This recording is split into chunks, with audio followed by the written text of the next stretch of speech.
Olha, é um prazer enorme estar aqui no meio de tantos amigos e com tantas histórias, né? O brasileiro é uma figura, né? Mas isso é porque vocês não conhecem a mãe dele, porque é bem mais figura do que essa figura, né? O brasileiro, primeira vez que eu fui, a gente construiu junto lá um projeto de educação popular na Edgar Costa. Imagina, na época, acho que eu tinha uns 22 anos, 21 anos, tem muito tempo. E o brasileiro era aluno lá e me ajudou muito a organizar isso. E depois o brasileiro, de forma arbitrária, foi transferido para Bangu. E a primeira vez que eu fui a Bangu foi para visitar o brasileiro, né? E eu fui com a mãe dele, né? O brasileiro, na época, era uma liderança muito interessante na prisão. E muitas vezes também se impunha, e tem que ser assim na vida do cárcere, né, pela força física. O negão era forte pra caramba, né, gritava, agora chora à toa, né, mas era diferente. Era diferente, né?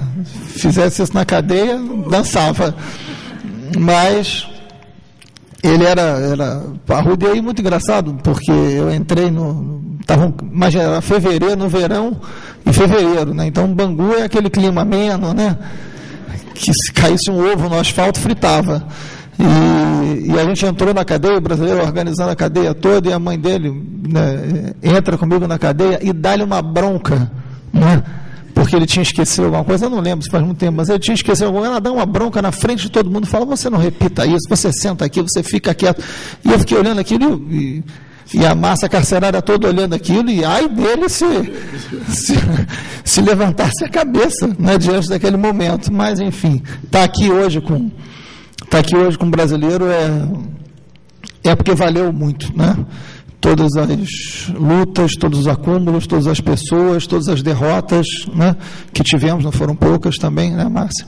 E tem tanta gente aqui com tantas histórias, a gente vai olhando, é impressionante, tá lá, já viu o Delei lá escondido, Delei Jacari lá atrás, enfim, mas ter esse momento é porque valeu, né?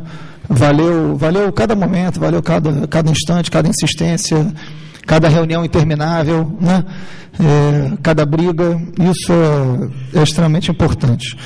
E eu estou muito convencido de que a luta política hoje ela é pedagógica mesmo. Falo isso há muito tempo. A mudança do olhar, o convencimento, falar com os diferentes e com os indiferentes, né?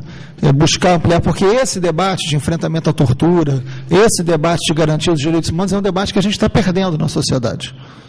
A gente não pode ter ilusão disso. Nós temos avanços, nós temos conquistas, mas esse debate nós estamos perdendo. A indiferença hoje é maior do que a luta.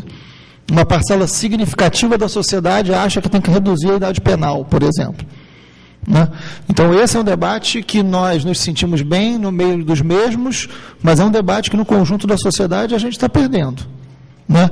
E perdemos no judiciário, perdemos no legislativo, perdemos no executivo, perdemos no Ministério Público, perdemos na defensoria, perdemos em todos os lugares, né? O que predomina não é aquilo que a gente gostaria. Perdemos no Conselho Nacional de Justiça, perdemos no Supremo, em alguns lugares a gente perde goleada, nos outros a gente equilibra um pouco, mas perdemos, enfim.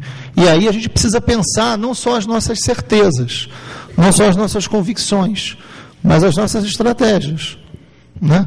O que a gente faz para não perder, porque o que está em jogo é muito sério. Enfim, quando a gente propõe o tema, os efeitos da atual política criminal nos espaços de privação da liberdade, eu acho que a gente precisa, primeiro, entender o que significa esse sistema prisional que a gente está falando. Isso foi muito dito aqui, e tem alguns números que eu acho que ajudam. Em 1995, não faz tanto tempo, mas 95, esse meado da década de 90, ele é muito importante, ele é um momento muito importante em função do que acontece na década de 90, em função de um modelo econômico vitorioso nesse país, em função do que acontece nas relações Estado-sociedade e na correlação de forças, né? A década de 90 é a década que consolida um modelo onde uma parcela da sociedade definitivamente se torna imprestável, né? Uma parcela da sociedade se torna, como diz o Bauman, supérflua, precisa ser destituída de existência. Então é fundamental entender tudo que a gente está debatendo aqui a partir do que acontece na década de 90, por mais que esse não seja um problema só de agora, mas a década de 90 é decisiva para o que a gente está vivendo nesse momento. Então, em 1995, 148 mil presos no Brasil. Em 2009, nós já tínhamos 473 mil. De 95 a 2009. Isso significa que a população carcerária cresceu 320%. Nesse período. É a maior taxa de crescimento da população carcerária no mundo. O Brasil é a quarta população carcerária do mundo. De forma assustadora, a gente vai num caminho, né, de lógica prisional e de justiça criminal, que é de uma inconsequência brutal, né, que é o Estado tendo um papel decisivo nessa relação. E o que significa isso? O que significa ter isso? Quais são as leituras que eu acho que a gente tem que fazer? Por um lado, que já foi dito, qual é o perfil dessa massa carcerária? Esse perfil da massa carcerária é muito importante porque nos leva, inevitavelmente, a debatermos o que é mais importante, a relação entre essa massa carcerária, entre esse debate do sistema prisional e o que está fora dele. Porque um dos erros que muitos de nós acabam cometendo é tentar entender o sistema prisional de forma isolada, é tentar entender o sistema prisional sem debater o judiciário, né, que o Juarez, de forma muito correta aqui, analisou, sem debater o que acontece no conjunto da sociedade, e que leva o sistema prisional a ser o que é. Ele não é uma peça isolada, ele não pode ser compreendido de forma isolada. Enfim, esse crescimento, e é interessante só para vocês entenderem, porque alguns podem pensar, mas a população brasileira também cresceu. Entre 2000 e 2009, a população brasileira cresceu 11%. No mesmo período, a população carcerária cresceu 200%. 200%. Então, proporcionalmente, é um escândalo que a gente está vivendo, né? Enfim, e hoje mais de 500 mil presos aqui. Esse sistema prisional, ele perpetua um processo anterior a ele, que é o da criminalização da pobreza. E ele é uma peça decisiva para a gente entender todo o processo de criminalização da pobreza que está na relação Estado-sociedade e que tem no sistema prisional uma peça-chave, mas não isolada e não pode ser compreendida de forma isolada. Então, hoje, quando um preso no Rio de Janeiro é detido e vai primeiro para a Polinter, porque aqui, Juarez, no Rio, a gente, uma vitória de muitos aqui, a gente conseguiu não ter preso em carceragem. Isso, enfim, esse ano a gente tem essa vitória, não tem preso em carceragem, mas isso está longe de resolver o problema do sistema carcerário do Rio de Janeiro, porque essa foi uma briga de muito tempo, não há presos em carceragem do Rio de Janeiro, a gente está conseguindo fechar uma série delas, mas todos são transferidos para o sistema sem qualquer planejamento.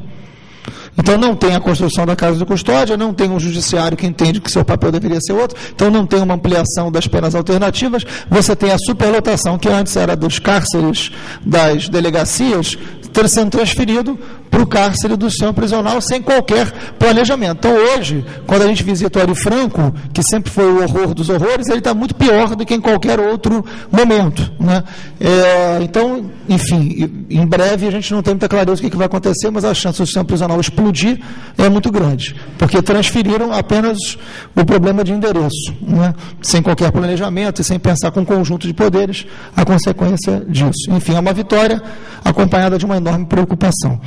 Mas, então, quando uma pessoa hoje é presa no sistema prisional, ela obrigatoriamente, para cumprir a sua pena, ela tem que escolher uma facção. O que é muito curioso, viu, Juarez? Você que não é aqui do Rio, mas conhece bem, é curioso. Uma pessoa presa, seja qual for o crime, prendeu, e é evidente, antes da condenação, na carceragem ele é perguntado, qual é a sua facção? Né? E a pessoa, enfim, pode ser que diga, até porque são grifes no medo, muitas vezes essa lógica de territorialidade dá a ele uma necessidade de dizer que ele é de uma organização criminosa, sem qualquer vínculo de organização com aquele grupo, né? Porque é um status, uma lógica de pertencimento, que nada tem a ver com crime organizado, né? Então, muitas vezes o cara furtou uma carteira e ele diz que é da facção tal. Né? Você perguntar quantas vezes ele foi numa reunião qualquer para discutir algo, nunca. Mas tem uma lógica de pertencimento, né, enfim, a gente tenta fingir que não existe.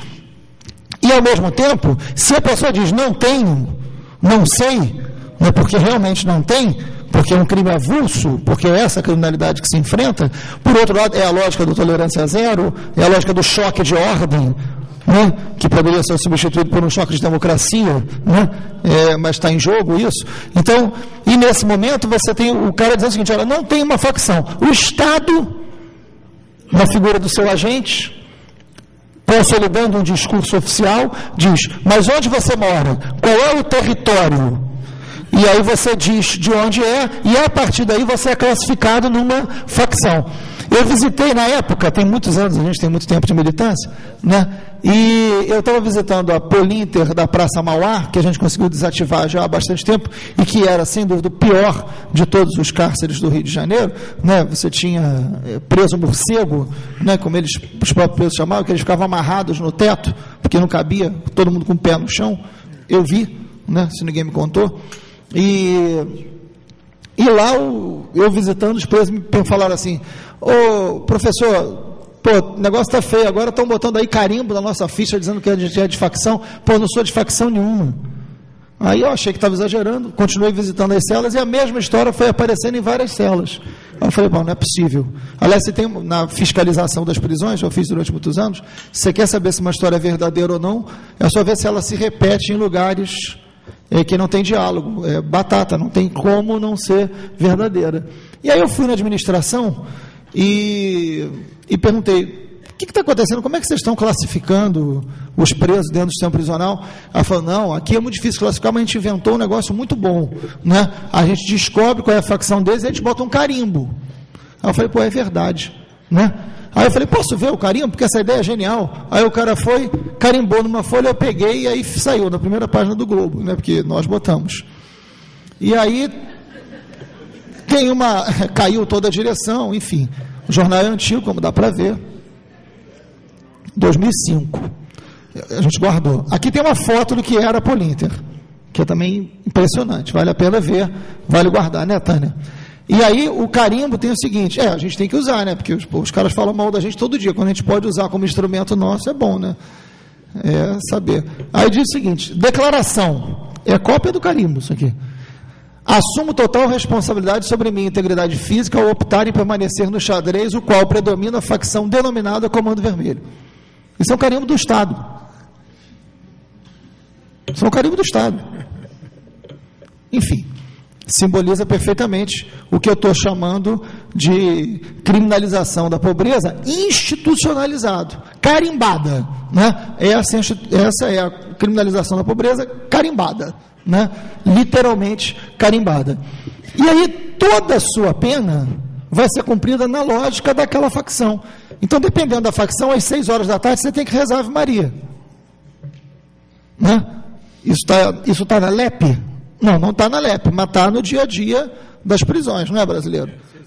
E aí de você se rezar errado, porque a reza é específica, né?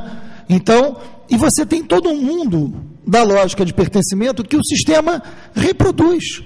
E ele é para isso mesmo, é a consolidação da pena de morte social, é a consolidação da criminalização dos setores pobres.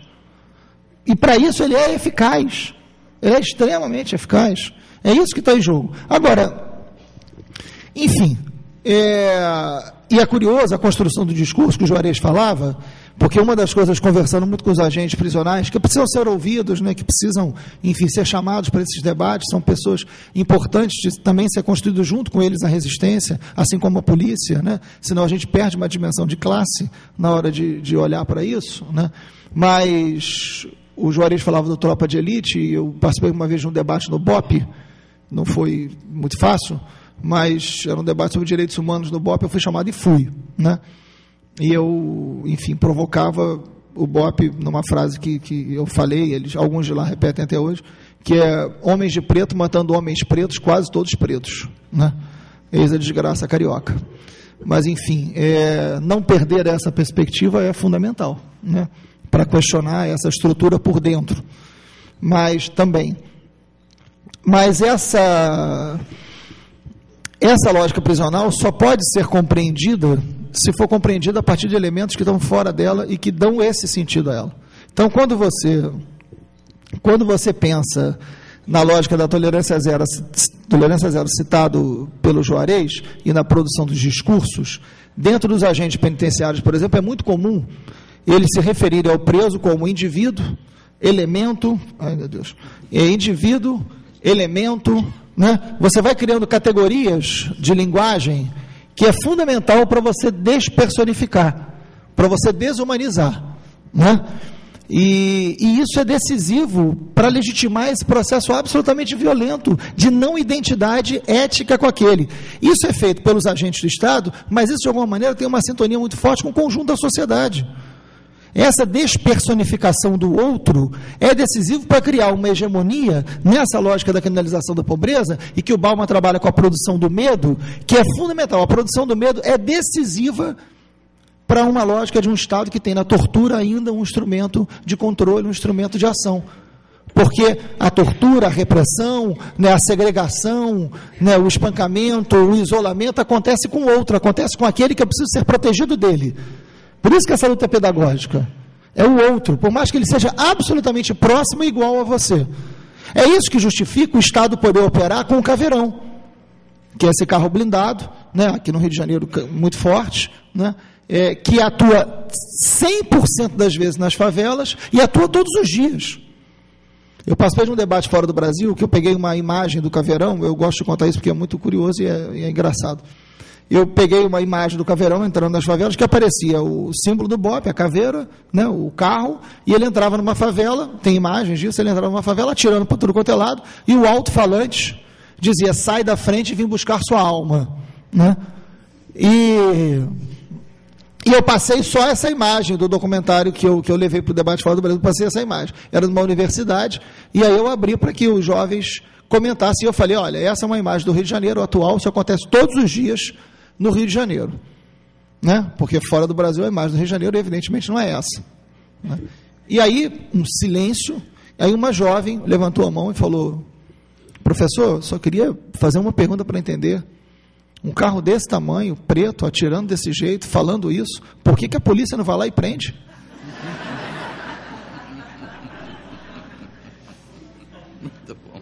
Enfim, difícil era explicar, né? Pois é, mas a gente dá risada, e tem mesmo que dar, mas eu não sei honestamente se a risada nossa tem que ser para ela, para a menina, ou ela tem que rir da gente. Eu não sei quem tem que rir de quem nessa história, né? Quem é motivo de riso? Ela ou nós? Fica aí, né, um questionamento, porque isso de fato acontece todo dia, né? Enfim,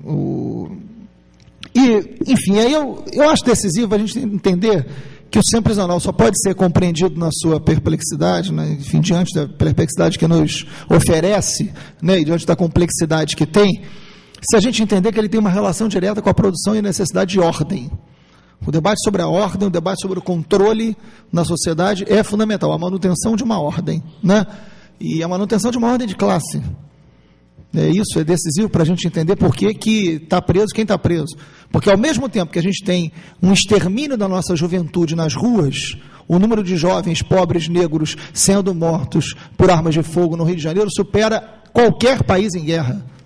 A taxa de homicídio sobre jovens negros pobres no Rio de Janeiro, ela é marca de um genocídio. E, ao mesmo tempo, é também a massa e a cara da nossa população carcerária. Então, você tem um extermínio institucional sobre uma juventude, sobre uma parcela da sociedade que está fora de uma sociedade de mercado, né? Está fora de um mundo do consumo e, portanto, está fora de qualquer mundo de direito. E aí é evidente que nos coloca numa relação defensiva que a gente, depois de tantos e tantos anos, né, confessado aqui na mesa, inclusive, a gente até hoje tem que dizer que direitos humanos não é direito de bandido.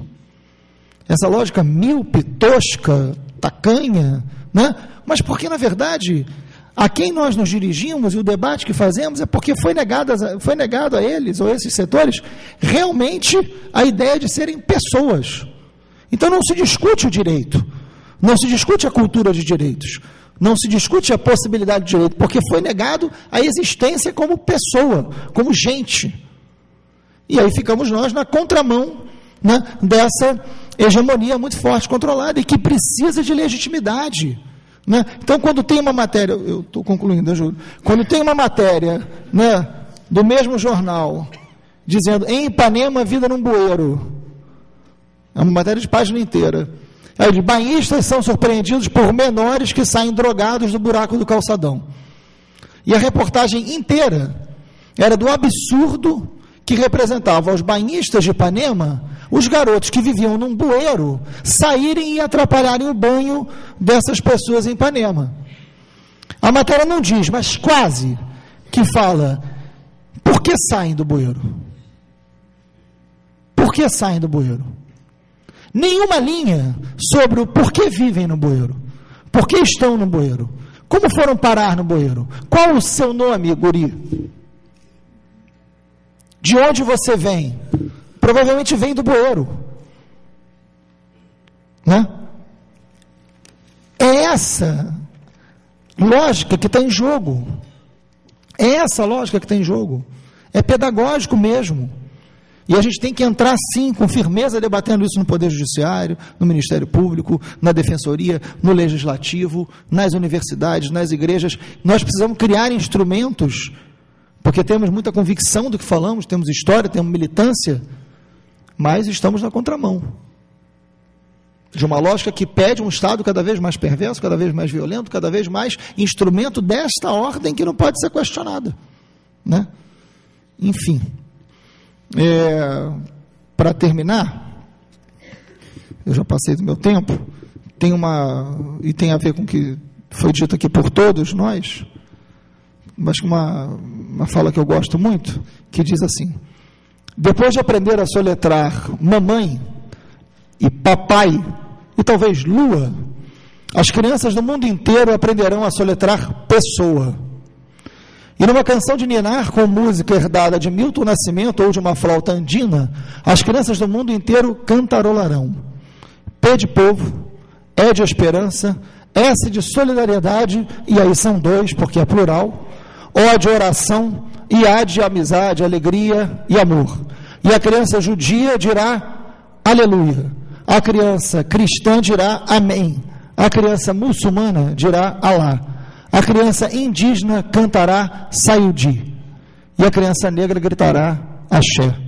Mas todos e todas elas com voz de pessoa, com esse único e plural e maravilhoso sotaque da voz humana. Dom Pedro Casaldaglia. Obrigado, gente.